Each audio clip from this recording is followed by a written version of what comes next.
Laziness is a silent enemy. It doesn't announce its arrival or make a dramatic entrance. Instead, it seeps in quietly, inviting you to delay, to procrastinate, to put off your ambitions for the comfort and ease of doing nothing. Each time you give in, it becomes easier to justify. Just 5 more minutes. I'll start tomorrow. It won't matter if I skip one day. But day by day, those moments add up. And before you know it, weeks or years have slipped by. Your potential remains untouched, your dreams left on the shelf, gathering dust. If you want to create a life you're proud of, you have to kill your laziness. Not just once, but over and over again, in every season, every day, every moment when comfort tries to beat your conviction. Because laziness is a habit, and like all habits, it can be broken and replaced. Ask yourself, how many opportunities have you missed because you hesitated, because you waited for perfect timing, or because you let another distraction steal your attention? How many chances for growth, learning, new experiences, or progress have slipped through your fingers, not because you weren't capable, but just because you were unwilling to step into discomfort? Every person fights laziness. Even the most successful people have days they don't want to get up. Days when self-doubt whispers that their efforts don't matter. Days when every fiber of their being wants to stay still. The difference is this: winners act anyway. They've learned that progress never comes from waiting for the perfect mood or the ideal circumstances. Progress happens when you embrace action, especially when you least feel like it. Killing laziness starts with honesty. Take a look at your routines. How do you spend your mornings? What do you do in your free time? How much of your day is given to aimless scrolling, pointless worries, idle gossip, or mindless entertainment? What dreams are you postponing until tomorrow, and what is that delay really costing you? The cost of laziness is invisible at first. It doesn't send immediate alarms. But the price is real: missed chances, eroded confidence, shrinking ambitions, and regret. If you want different results, you must make different choices. Decide, forcefully, persistently, intentionally, that your life matters too much to hand over to laziness. So how do you kill laziness, not just for a day, but for a lifetime? Start by connecting deeply to your why.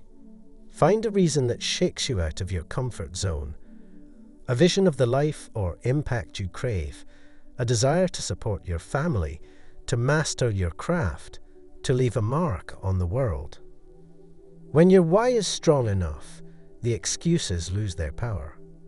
Shift your mindset from seeking comfort to seeking growth. Growth is uncomfortable. It demands effort, resilience, and showing up when you don't feel like it. But every act of discipline chips away at the shell of laziness. Every time you act, you prove to yourself that you can win this battle. Structure your environment for success.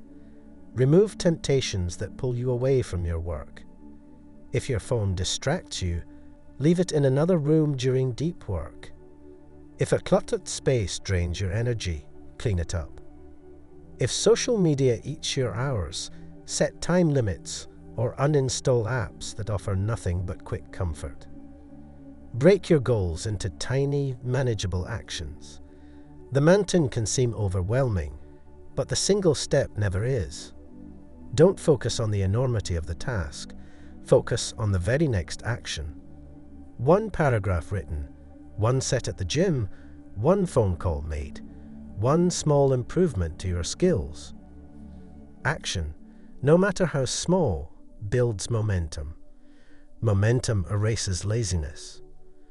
Build rituals and routines that take the choice out of the equation. Winners don't debate whether or not they should work. They have non-negotiable habits. Whether it's exercising first thing every morning, reading every night, or setting a fixed time for your most important work, routines automate discipline. Use accountability. Share your goals with people who will truly hold you to them. Accept the discomfort of being called out. Accountability creates pressure, but that pressure forges excellence. Don't wait for motivation. Motivation is fleeting, unreliable, and mood-based. But discipline, once cultivated, lasts. The real growth happens on the days you feel uninspired, but show up anyway. When you slip, and you will, don't attack yourself. Shame is laziness's closest ally. Instead, restart quickly. Winners aren't people who never stumble. They're people who refuse to stay down. Celebrate every small victory and recognize that each day is a new opportunity to strengthen your resolve. Learn to delay gratification. Every moment you spend working when you'd rather rest builds your capacity for discipline. Every temptation you resist is a vote in favor of your future. Most importantly, remember the vision. Picture what your life will be if you keep choosing action over ease, stronger, freer, more accomplished, proud of your persistence. Now picture the alternative: dreams abandoned, days wasted, potential untried. Let that contrast wake you up each morning with purpose. Killing laziness is an act of self-respect. It's declaring that your life, your dreams, and your time are too valuable to waste. This battle is won not in giant leaps, but in daily choices. Show up, again and again. Stand guard at the door of your comfort. Refuse to give in to the small temptations that sabotage your bigger purpose. You have the power to build a life of meaning, achievement, and impact. But it starts now, in this moment, with the decision to act. No matter how small the action, no matter how loud the resistance. Win today. Kill your laziness, and you will become the relentless, unstoppable force you were meant to be.